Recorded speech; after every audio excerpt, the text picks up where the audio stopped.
La princesse grenouille, adaptée d'un conte de Russie. Il était une fois un roi qui avait 3 fils. Un jour, il leur demanda : « Mes fils, il est temps de vous marier. Voici pour chacun de vous un arc et une flèche.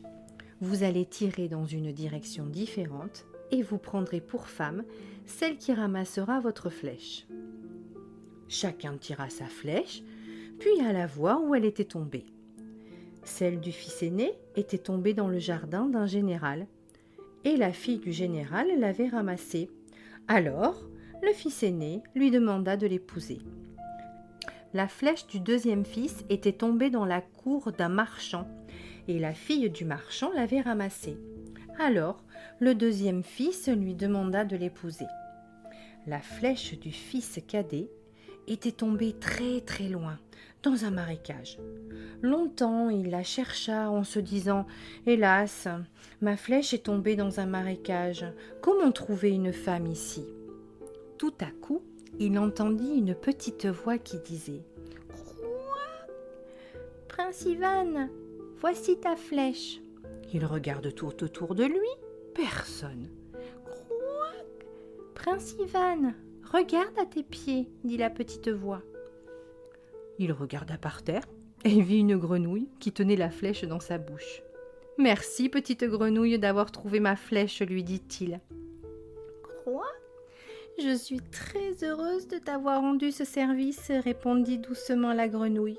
« Et j'espère que je serai une bonne épouse pour toi. »« Quoi ? » s'écria le prince Ivan. « Tu crois que je vais t'épouser ?» La petite grenouille le regarda avec des yeux si brillants qu'on aurait dit qu'ils étaient pleins de larmes. Elle lui dit : « Quoi ? C'est moi qui ai trouvé ta flèche, et tu ne veux pas m'épouser ?» Alors le prince Ivan prit la grenouille et retourna au palais. Les 3 fils se revinrent devant le roi, et chacun raconta comment il avait retrouvé sa flèche. Puis, les 2 aînés présentèrent leurs fiancés, qui firent de belles références au roi. Quand vint son tour, Ivan sortit la grenouille de sa poche et dit : « C'est elle qui a trouvé ma flèche. »« Alors, mon fils, il faut que tu l'épouses, » répondit gravement le roi. « C'est justice, » dit le frère aîné. « C'est justice, » dit le deuxième frère. Ivan pleura beaucoup, mais on célébra ses noces avec la grenouille. Pour que personne ne marche sur elle, un serviteur la tenait sur un plateau. Quelque temps après, le roi dit à ses fils : « Je veux savoir laquelle de mes belles filles est la plus habile. Demandez à vos épouses de tisser un tapis. » Maintenant qu'elles étaient princesses, la fille du général et la fille du marchand ne voulaient plus travailler. Alors, elles commandèrent : « Nourrice, tisse un tapis pour le roi. » Maintenant qu'elles étaient au service d'une princesse, les nourrices ne voulaient plus se fatiguer à tisser. Alors, elles commandèrent : « Servante, tisse un tapis pour le roi. » Alors, les servantes se dépêchèrent de tisser un tapis, mais elles n'étaient pas très habiles. En entendant l'ordre du roi, Ivan se sentit très triste et rentra chez lui en pleurant. La petite grenouille s'avança à sa rencontre en sautillant. « Quoi ? Oh, mon gentil prince, pourquoi pleures-tu » demande-t-elle. « Les épouses de mon frère vont tisser de beaux tapis pour le roi mon père. Mais toi, tu ne sais pas tisser, » dit Ivan en soupirant. « Quoi ?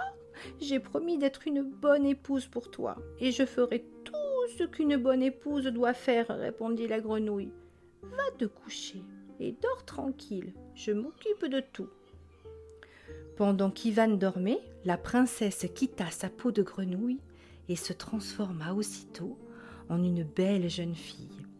Elle ouvrit la fenêtre et vit une araignée qui tissait sa toile dans l'embrasure. Elle demanda : « Araignée de la nuit, s'il te plaît, donne-moi un peu de ton fil de soie. » Et l'araignée lui donna du fil de soie.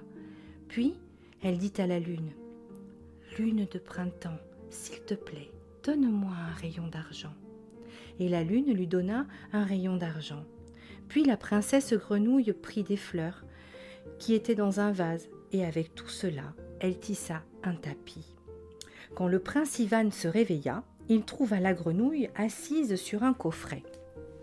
Elle lui dit « Quoi, mon gentil prince? Ce que tu m'as demandé est dans ce coffret. Attends que tes frères aient offert leur cadeau au roi pour lui offrir le tien. » Le roi fit appeler ses fils et l'aîné présenta le tapis que lui envoyait son épouse. « Pouah !» dit le roi, « les servantes de mon palais en font autant !» Et il repoussa le tapis. Le deuxième fils présenta le tapis offert par son épouse. « Pouah !» dit le roi, « les servantes de mon palais en font autant !» Alors Ivan s'avança, ouvrit le coffret et déplia le tapis tissé par la grenouille. Tous les courtisans assemblés poussèrent des « Oh !» et des « Ah !» Le tapis était doux comme de la soie et brillait tellement que toute la salle était illuminée d'argent. Son dessin représentait un merveilleux jardin rempli de toutes sortes de fleurs, si belles qu'à les voir, on croyait sentir le parfum des nuits d'été. Le roi fut ravi de ce cadeau et il dit à Ivan « Je te remercie, je serai très heureux de danser avec ta femme au grand banquet qui aura lieu demain soir. » Et il ajouta pour ses autres fils « Vos épouses aussi sont invités. » Ivan rentra chez lui encore plus triste que la première fois. Il dit à la grenouille « Demain, il y a un banquet où danseront les belles filles du roi. Les épouses de mes frères vont danser, mais toi, qu'est-ce que tu vas faire? Tu vas sautiller en faisant quoi, et moi, je vais mourir de honte. » « Quoi? Demain, tu partiras seul au banquet, répondit la grenouille. J'arriverai au bout d'1 heure, ne t'inquiète pas. Le roi sera aussi content de ma danse que de mes tapis. » Quand Ivan arriva au banquet, ses belles sœurs se cachèrent pour rire. Il n'a pas osé amener sa grenouille. Pendant ce temps, la grenouille avait repris son apparence de jeune fille et se préparait, seule dans sa chambre. Elle se coiffa, se fit belle, puis partit pour la salle du banquet. Dès qu'elle entra, tous les regards se portèrent sur elle, et il se fit un grand silence. En un instant, Ivan comprit qu'il s'agissait de sa femme, mais déjà tous les courtisans, les comtes, les ducs, les princes se précipitaient pour lui offrir leurs bras, et Ivan eut bien du mal à parvenir jusqu'à elle. Enfin, il réussit à la prendre par la main pour la conduire à table. Les belles sœurs étaient muettes d'étonnement. Elles se dirent « Oh, nous nous sommes trompés, ce n'est pas une grenouille, c'est une magicienne. » Alors, elles observèrent tout ce que faisait la princesse et elles la virent mettre des os dans sa manche droite et verser du vin dans sa manche gauche. Alors, elles firent la même chose. Et à la fin du banquet, quand le roi demanda aux épouses des fils aînés d'ouvrir le bal, elles refusèrent en disant « Nous laissons l'honneur de commencer à l'épouse d'Ivan », car elle voulait observer ses gestes.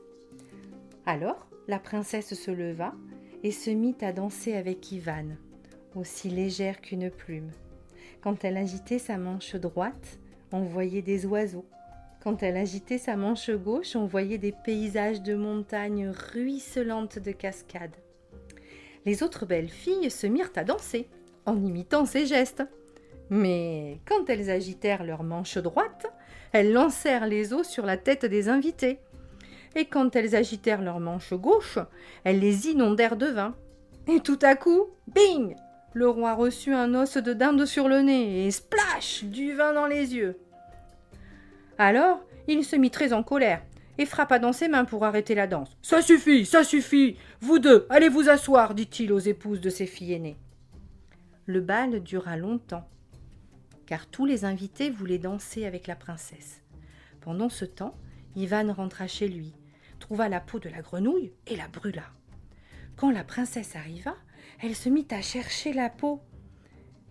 Mais il lui dit « Tu ne la trouveras pas, je l'ai brûlée. Maintenant, tu es ma femme pour toujours. » Il la prit dans ses bras et cette nuit-là, ils dormirent ensemble. Au petit matin, la princesse dit à Ivan: « Tu as été trop impatient cette nuit. J'ai été ta femme, mais je ne peux pas rester avec toi. Adieu. Si tu m'aimes, cherche-moi dans le 30e royaume. » Et elle disparut. Alors Ivan partit à sa recherche. Pendant des mois, il marcha encore, demandant partout: « Connaissez-vous le chemin du 30e royaume ?» Mais personne ne pouvait lui répondre. Un soir, alors qu'il était fatigué, il vit au bord d'un chemin une maisonnette montée sur des pattes de poule. Le devant tourné vers la forêt, le dos vers la route. Il lui dit: « Petite maison, tourne-toi comme ta mère t'avait placé, le devant vers la route, le dos vers la forêt. » Alors la maison se tourna vers lui. La porte s'ouvrit et une vieille femme en sortit. « Bonsoir, grand-mère, » dit Ivan. « J'ai marché toute la journée et je suis bien fatigué. Pourrais-tu me donner un morceau de pain et un coin pour dormir ?»« Entre, mon enfant, entre, » répondit la vieille. Ivan entra sans se méfier. Il ne savait pas qu'il était chez Baba Yaga, la terrible sorcière. Il mangea et dit à la vieille: « Merci, bonne grand-mère. Dis-moi, toi qui as vécu longtemps, peut-être as-tu entendu parler du 30e royaume ? »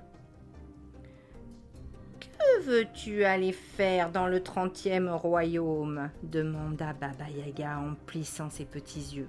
« Je veux retrouver ma femme, c'est là qu'elle a disparu. » « Alors, tu es le prince Ivan ?» répondit Baba Yaga. « Intéressant, très intéressant. »« Comment sais-tu mon nom ?» demanda Ivan étonné. « J'ai entendu parler de ton histoire. Ta femme est prisonnière de Katchei l'immortel, le maître du 30e royaume. Pour la retrouver, tu devras marcher longtemps encore jusqu'à la mer. Au milieu de la mer, il y a une île, c'est le royaume de Katchei. »« Je vais y aller et je tuerai ce brigand » s'écria Ivan. « Laisse-moi parler, prince Ivan, » dit Baba Yaga. « Tu ne pourras pas tuer Katchei, ni par le fer, ni par le feu. Il est immortel, mais moi, je sais où est cachée sa mort. Écoute-moi bien. Sur le plus haut sommet de l'île, il y a un chêne. Sous le chêne est enterré un coffre. Dans le coffre, il y a un lapin. Dans le lapin, une canne. La canne porte un œuf dans son ventre. Dans l'œuf, il y a la mort de Katchei. Détruis l'œuf et tu détruiras Katchei.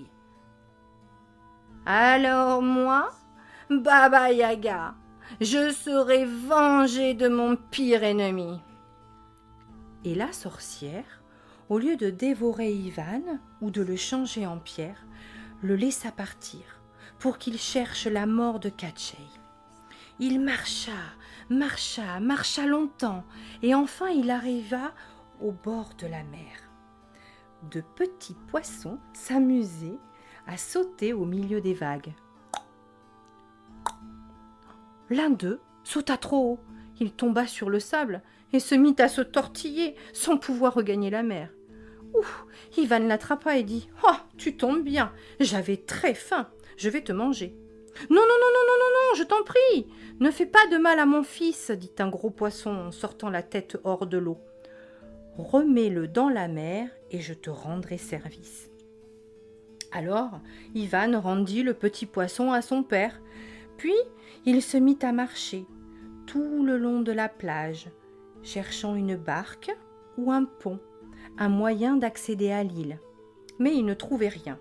« Tu veux traverser la mer ?» dit une voix. « C'était le gros poisson. « Oui, dit Ivan, est-ce que tu peux m'aider ?»« Grimpe sur mon dos, répond le poisson. » C'est ainsi qu'Ivan traversa la mer, arriva sur l'île et commença à gravir la montagne. Il avait toujours très faim. Tout à coup, il entendit un bruit dans un buisson. C'étaient 2 petits loups qui jouaient. « Ma foi, se dit Ivan, c'est mieux que rien. » Il tira son poignard pour les égorger, mais une voix cria « Non, non !» À 100 mètres de lui, une louve le regardait d'un air suppliant. « Je t'en prie, dit-elle, ne tue pas mes petits, et moi, je te rendrai service. » Alors, Ivan rendit les petits loups à leur mère.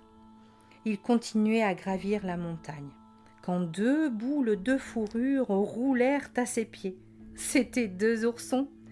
Il leva son poignard, mais une voix cria « Non, non !» Du haut d'un rocher, la mère ours l'appelait. « Je t'en prie, ne tue pas mes petits, et moi je te rendrai service. » Alors, il rendit les petits ours à leur mère et continua son chemin. Là-haut, dans le ciel, planaient 2 aigles, un gros et un plus petit. Comme le petit se posait sur une branche, Ivan prit son fusil et le visa. Mais la maman aigle cria « Non, non, je t'en prie, ne tue pas mon petit, et moi, je te rendrai service. » Alors Ivan abaissa son fusil et reprit sa marche. Enfin, il arriva en haut de la montagne. Le chêne se dressait au milieu d'un amas de rochers. Comment creuser pour trouver le coffre? Ivan essaya de bouger les rochers, mais il ne les déplaça pas d'1 centimètre. C'est alors qu'arriva maman ours. D'un coup de patte, elle déracina le chêne et souleva les rochers.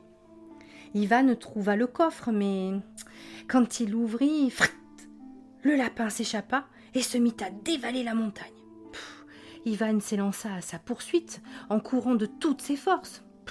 Peine perdue, le lapin disparut dans la forêt et Ivan dut s'arrêter à bout de souffle.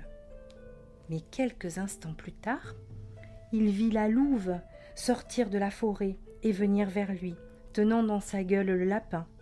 Vite, il lui ouvrit le ventre et la canne s'envola à tire d'aile. Désespéré, impuissant, Ivan regardait vers le ciel quand tout à coup, il vit un éclair noir fondre sur la canne. C'était l'aigle. Il lui apporta la canne. Ivan la posa à terre, s'agenouilla, prit le poignard et lui ouvrit soigneusement le ventre. L'œuf était dedans. C'est alors qu'une ombre se dressa devant le jeune prince. Il releva la tête et vit un homme tout habillé de noir, très pâle, qui le regardait fixement. « Ne touche pas cet œuf, » dit l'homme d'une voix pressante. « Surtout, ne le touche pas. »« Tu es Katchei » s'écria Ivan. « Oui, » dit l'homme. « Je dormais dans mon palais, mais mon corps a tremblé dès que tu as ouvert le coffre. Tu veux ta femme ? Je veux te la rendre. Je te donne aussi toutes les princesses qui sont prisonnières dans mon palais et toutes mes richesses, mais donne-moi l'œuf. » Ivan prit l'œuf et demanda « Mais où est ton palais ?»« De l'autre côté de la montagne. Donne-moi l'œuf. »« Bientôt tu seras riche, » répondit Katchei. Tout doucement, il s'approchait d'Ivan et tendait ses mains tremblantes pour s'emparer de l'œuf. Mais Ivan brisa l'œuf contre un rocher. Katchei poussa un grand cri. Il s'écroula par terre et aussitôt, son corps fut réduit en poussière. Ivan passa de l'autre côté de la montagne et pénétra dans le palais d'or et d'argent du magicien. Là, il trouva beaucoup de princesses que Katchei avait fait prisonnières. Mais il ne les regarda pas. Il chercha dans toutes les chambres jusqu'à ce qu'il retrouve sa femme. Alors, Il l'embrassa et la fit monter dans le chariot volant du magicien. Ivan et son épouse retournèrent chez eux et ne se quittèrent plus jamais.